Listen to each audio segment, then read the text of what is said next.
You were created with great value, and that value is not only attached to being married or having a family. Your value is all about who God created you to be. And so, where you come from does not determine where you go. I grew up in a remote place, Mwena, a village in the Kasese district, Uganda, at a time when women had little value. At that time, technology had not become a thing.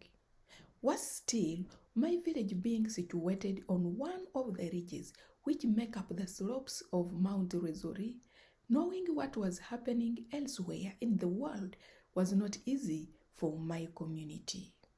As a result, people believed that nothing good could come out of such places because we seemed so backward. Even today, Bakonzo, the residents of the slopes of the mountain, are still associated with being backward. As a little girl, I believed, like everyone in my community did, that nothing valuable could come from this place. I believed that the only thing a woman could do was to get married, produce children, and cultivate crops. Because generally survived on subsistence peasant farming, the only available occupation for every growing girl was getting garden tools, clearing the bush, and planting cassava, beans, maize, potatoes, and yams for her family. It was common to see women harvesting crops and using their bags to transport them to homes and marketplaces. So I thought that that was the ultimate destiny for a woman. Imagine growing up ignorant about professional jobs and working and earning money. This type of nurturing kept and still keeps women and girls in extreme poverty and eventually turning them into beggars waiting for handouts throughout their lives. In my community, as well as in other communities in the mountain, little was known about education. Because parents' income was so low and it was only for home consumption, parents could not afford to educate their children. Those who could afford could give priority to boys, leaving girls to be married as it was thought to be their fate.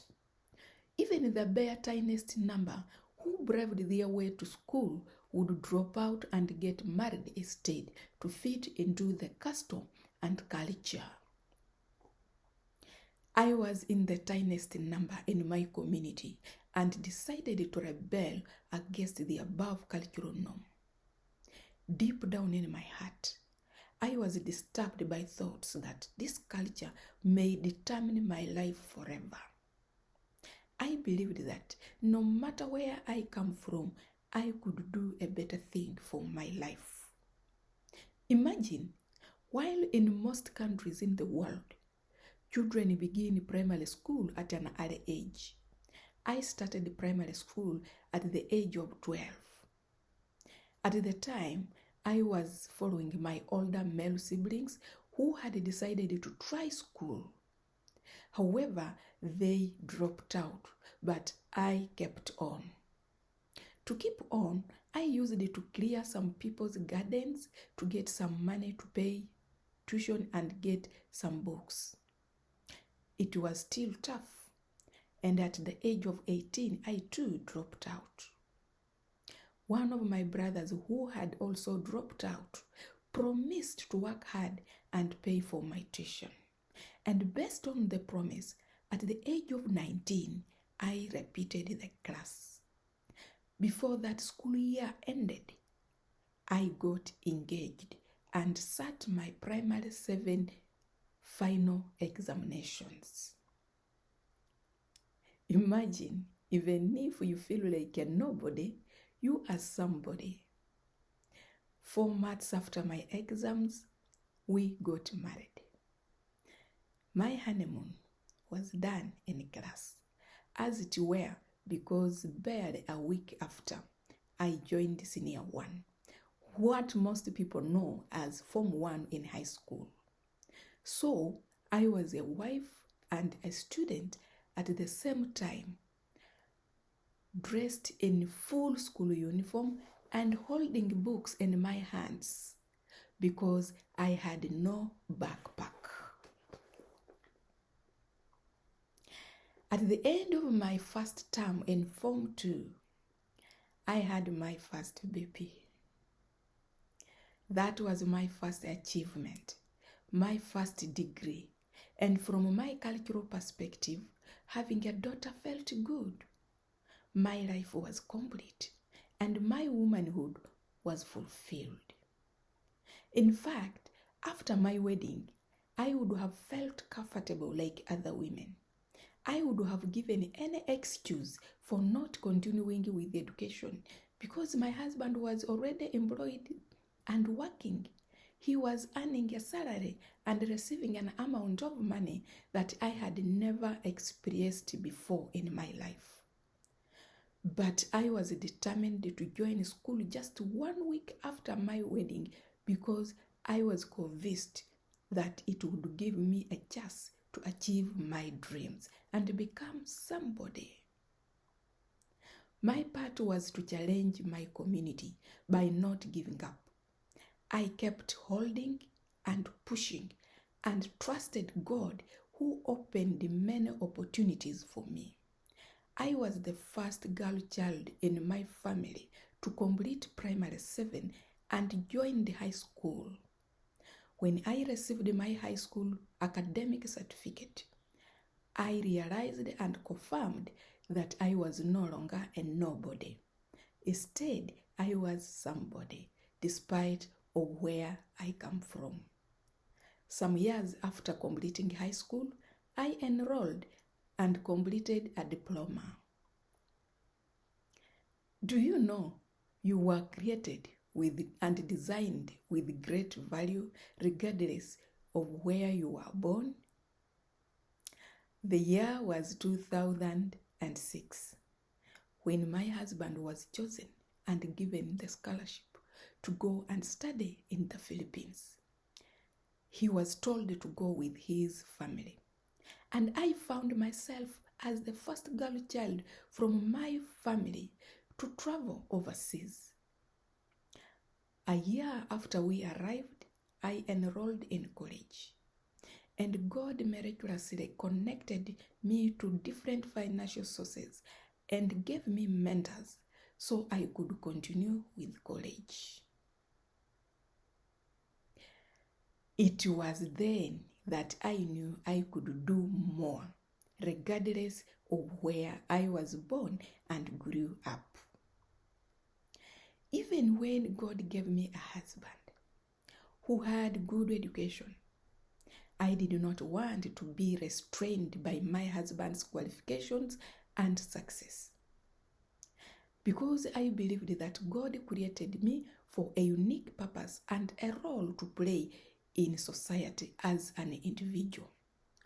When no one could believe in me, I made a promise to myself not to give up until I reached a certain level of success, even when I did not know how this could happen. But God's plans were in place for me to fulfill the purpose of why I was created. True, I never liked to live the life my mother and other women in my home village lived. I wanted to know the difference between educated and uneducated people, the difference that confines others in ignorance and extreme poverty.